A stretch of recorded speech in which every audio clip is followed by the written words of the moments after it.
చంద్రబాబు గారి జపం ఇప్పుడు తెలంగాణలో ఆ, వీళ్ళు ఇది బీఆర్ఎస్ వాళ్ళు చేస్తున్నారు.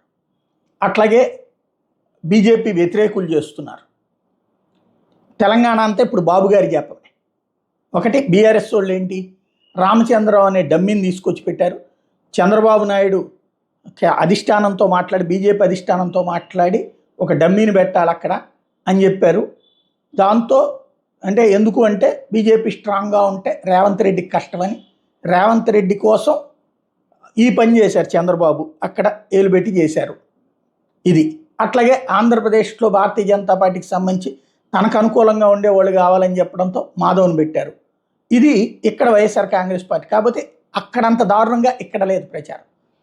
మరొక వైపున చంద్రబాబు నాయుడు వల్లనే అది చంద్రబాబు నాయుడు తెలంగాణ రాజకీయాల్లో జోక్యం చేసుకోవాలనుకుంటున్నాడు అన్నటువంటిది. అంటే రామచంద్రరావుని అడ్డం పెట్టి చంద్రబాబుని తిట్టిపోసి ఒక సెంటిమెంట్ని రేకెత్తించేందుకోసం బీఆర్ఎస్ ప్రయత్నిస్తుంది.